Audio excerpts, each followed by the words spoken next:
Most of my viewers are aware that I love technology, and I've been driving a 2013 Chevy Volt for quite some time. And I've been watching the information coming out about the Tesla Model 3, which appears to be a really cool car. I think I'll go out and buy one.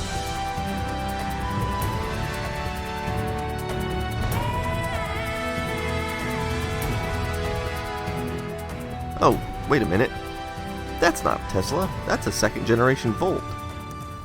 So yeah, after test driving the new Volt, I really decided there was just no real good reason to wait 2 to 3 years in order to buy a Tesla Model 3. And you know, when I look online, like on YouTube for example, there just really aren't any good reviews of the Chevy Volt. And you know, my go-to channel for watching EV related stuff is of course Robert Llewellyn's Fully Charged show. I'll put a link to it down in the description. And since he lives in the UK, he can't really review a Volt, so I just decided to take it upon myself to do a proper review of this car. A lot of people think the Volt is just a hybrid like the Prius, right? It's not. It shares a lot of similar technology, so it must be the same, right? Well, you know what? Mila Kunis shares 96% of her DNA with a chimpanzee, but which one would you rather take home with you? Other people think it's just an electric car that can only drive 53 miles before stranding you. Wrong. The Volt is one of the few cars that can run either on electric or gasoline. Now, since I've owned an EV for several years, I'm well aware of the 3 big questions that people always ask. And those are, how fast, how far, and how much? In the words of Chelsea Sexton, you know, how far, how fast, how much? These are the 3 questions we're getting. Please put it in the advertising. It's not rocket science. So I'm going to start by tackling those 3 questions. And I'm going to start with number 1, how fast? Now, where could I go to do a proper test of this car? I know. How about the drag strip?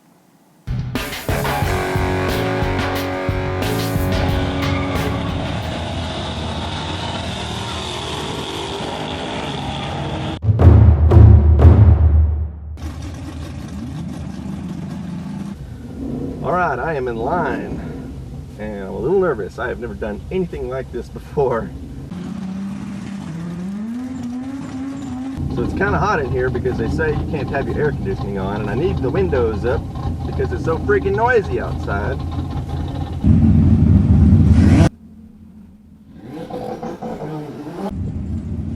So for the first time, I wanted to go full out, all electric mode.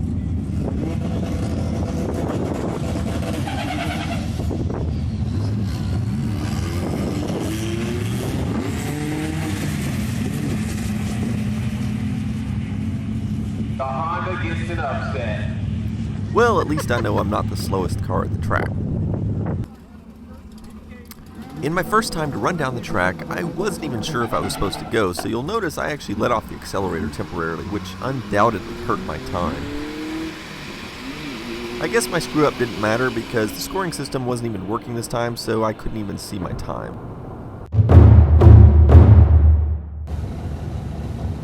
Well, here's something I don't do every day.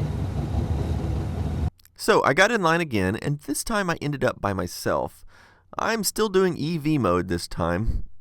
I had to roll down my window and it messed up my camera, which I didn't have time to fix.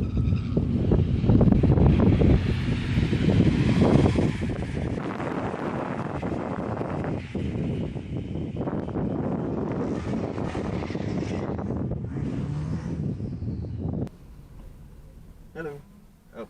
I got my ticket, and here's the result.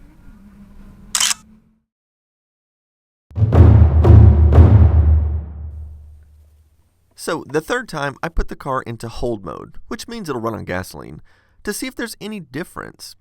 And I ended up with a souped up pickup truck next to me this time. For some reason my interior camera wasn't recording, so I don't have that angle to show. I noticed right away the car was slower off the line in this mode, and the results here confirm that.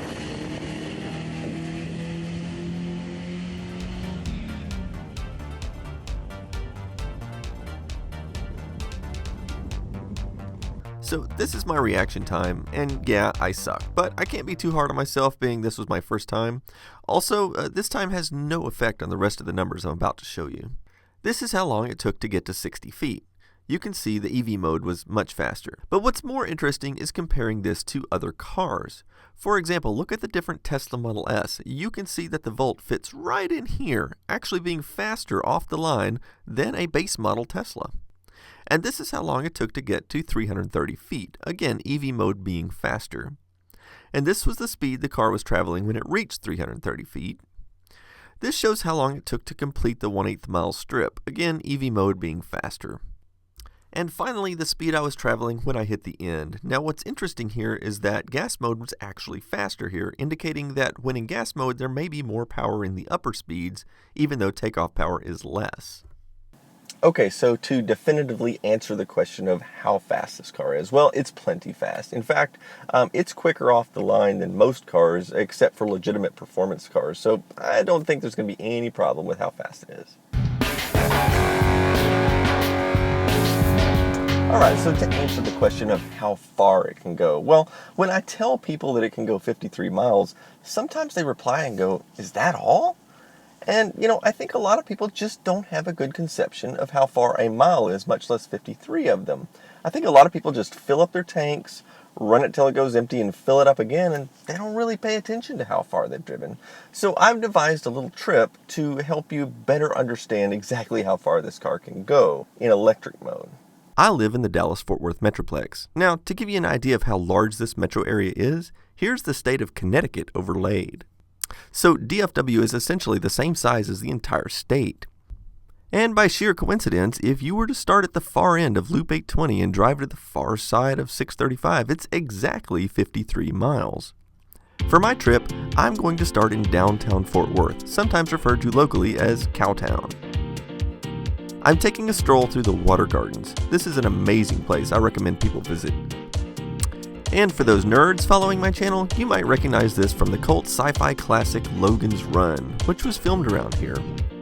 And I'll take a short walk back to my car, which I have at a public charging station at a Walgreens. The reason for this is I wanted to start my journey with a full charge. As you can see on the dash, it shows we're fully charged. And if you look here, you'll see it reset our trip meter to 0 miles and 0 kilowatt hours used. Alright, so we just left downtown Fort Worth and I'm headed towards Dallas. Now, I'm going to try to do the speed limit, which we're going 70 miles an hour right now. I don't even know. Oh, look, the speed limit's 60. I guess I better slow down. Because, I want to be realistic with this trip. And, electric vehicles are kind of opposite of gasoline vehicles. They actually perform better in city traffic at lower speeds as far as efficiency goes. So if we're doing a range test, driving out here on the highway is going to be, really putting it to a pretty realistic test. Because if it'll go this far on the highway, it'll go that much further in the city. So we left Fort Worth and headed towards Dallas. Alright, we're about halfway between Fort Worth and Dallas, and I'm going to take a little detour here, just right off the freeway. I want to show you another little important landmark of Dallas-Fort Worth. I'm going to stop by the Dallas Cowboys Stadium. At this point, you can see I've traveled 16.1 miles, and the car is telling me I can still travel another 43 miles on battery power.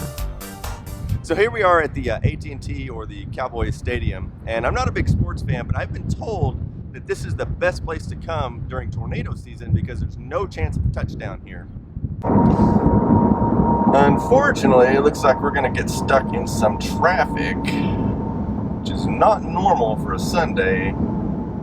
So we're stuck in the traffic jam for about 10 minutes, which didn't really hurt our range test because EVs are actually more efficient in this sort of traffic. So after a long drive, we were finally approaching downtown Dallas. Alright, so we have arrived in downtown Dallas. Now, we have traveled 36.1 miles and we have been on the road for an hour and 10 minutes. And we have used just a little over half of the range of the battery, and it's still saying I've got 19 miles left.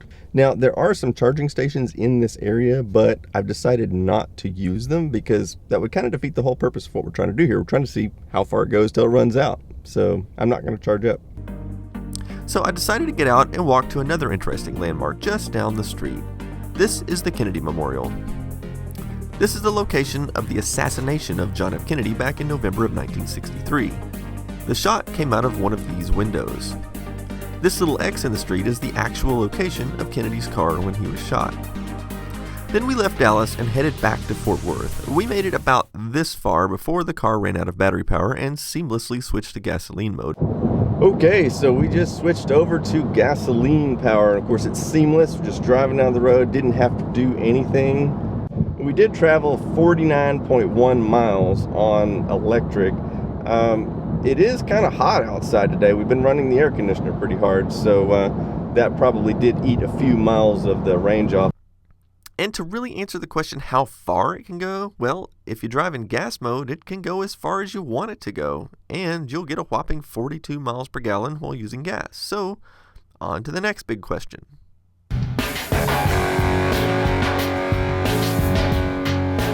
So, Chevrolet lists the base model starting at $33,220, but looking at my window sticker, you'll see I have a base model with a few upgrades, and mine cost $36,735. Of course, I didn't pay anywhere near that much for this car. In fact, I wouldn't even be able to afford the car if I had to pay that much for it. You see, I started off with a generous discount since my father's a retired GM employee, and then I got another $500 off because I had a competing lease on a Nissan Leaf that my wife was driving. And then I get $7,500 off my taxes from the federal government. So I just loaned myself $7,500 from my savings account, which I will get back at the end of the year when I do my taxes.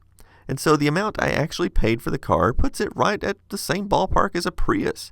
And according to Chevrolet's website, you can lease one for $299 a month with no money down. So why anybody would buy a Prius instead of this? I have no idea. Another extremely common question that I get is how long does it take the car to charge? Now, that's a perfectly valid question, but it's also extremely annoying because there's no one specific answer. There's so many different variables that account for how fast it takes to charge. For the Volt, it charges in 4.5 hours from a commercial charging station or a 240 volt station in your garage. Now, keep in mind, that's 4.5 hours assuming the battery has to charge from empty. But let's be honest, with 53 miles of range, it's probably pretty rare that you'd be charging a completely empty battery. More realistically, most people will probably be around half full at the end of the day when plugging in, which means more like 2 hours to charge. Now, if you decide to charge from the included 120 volt charging cable that plugs into any standard outlet, it can range from 13 hours on a 12 amp socket to as much as 18 hours on an 8 amp, again assuming you're starting with an empty battery.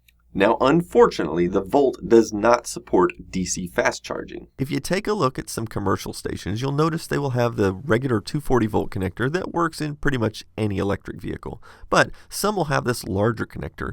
Notice the extra prongs. Using this, you'll count the charge time in minutes rather than hours. But like I said, the Volt doesn't support it. And I think I know why. I believe the thinking at General Motors was that it is, after all, a plug-in hybrid. It has a gasoline engine, so it's not like you're going to be stranded. You don't absolutely need to have the fast charge feature. And to be honest, you probably need a reason to run the gas engine every now and then, because if you don't, the car will actually force you to burn a little bit of gas to keep it from going stale. In fact, the only reason fast charging is even a topic of discussion on this car can be attributed to the fact that it has such a large battery compared to other plug-in hybrids.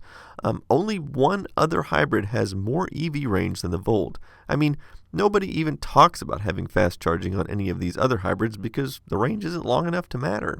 Oh, and one more thing.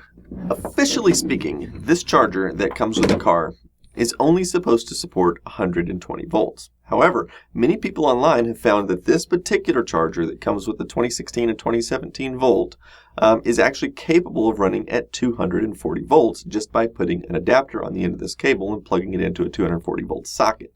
At which point you can charge twice as fast, although still not quite as fast as a full-fledged level 2 charger. However, General Motors does not officially acknowledge this, and there's no guarantee all the chargers are the same, so I would try that at your own risk. Now, my car is a base model, so there are a lot of features like adaptive cruise control, for example, that I can't show you because I just don't have them. But it does have LED headlights, which you pretty much have to experience to really appreciate. And of course it helps save on some battery power as compared to the traditional halogen light. Also, the interior lights are LED, and there's also little LED accent lights in places such as the door handles. In fact, it looks really cool at night. It's as close as you'll ever get to being in a spaceship. It has a lighted charge port that flashes along with the indicator on the dash to let you know the state of charge. 1 blink is 1/4 full, 2 blinks is half full, 3/4, 4 blinks is almost done, and a solid light means it's fully charged. The center console does support Apple CarPlay, so you can plug your iPhone into it, and certain apps that support the feature will appear on the display. The most helpful one is Maps, of course. I didn't even bother to buy satellite navigation on this vehicle, and you can see why. Of course, I'm a cheapskate, so I wouldn't have paid for it anyway. Now, over time, more and more apps are going to support this. Of course, it can play MP3s from a USB stick, but that's nothing new. My old Volt would do that. But what's interesting is what it lacks, which is a CD player. Not that I'm going to miss it any more than I would miss having a tape deck in my car. The main instrument display is really cool. Down here on the left, it shows an estimate of your EV range remaining, along with a bar graph here giving you a visual representation. Over here, this shows your energy usage on battery power. So when I punch it hard, you can see the power move up, and when I regenerate power, you can see it go down.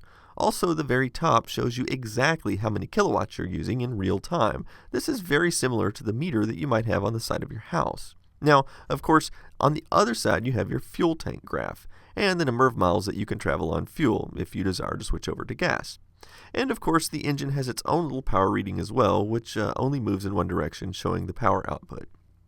It will also show all kinds of different information, even bizarre stuff like coolant temperature. And if you change stations on your radio using the steering wheel controls, it'll show that. And if you change the volume, it'll show that. And there's a whole menu of customizable features. The little climate control knob is cool. Of course, it has heated seats and a heated steering wheel, which will help you save range in the winter if it means you can avoid running the cabin heater, which really sucks a lot of battery power. The smartphone app lets you do some cool stuff like start your air conditioning, check your available battery range, and many other cool things. It will even let you locate your car on a map like your own personal low jack. I also had my friend Rob, who's very tall, try out the front seat to see if it would fit well for him. Okay, so I'm 6'5", and for a car this size, this is really cavernous. I'm actually very comfortable. No knees hitting the steering wheel. This would be an easy car for me to drive. And I was able to get this entire basket full of stuff into the hatchback with no problems.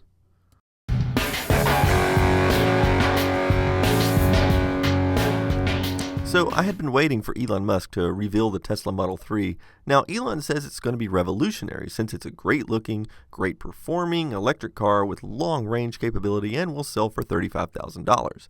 It sounds great. I wouldn't mind having one. But it's at least 2 or 3 years away before I would be able to get one. Yet the truth of the matter is, the 2017 Volt is available today and already fills all of those checkboxes. Now, I'm not saying the Volt is a better car than the Model 3. In fact, we won't really even be able to make that determination until the Model 3 comes to market.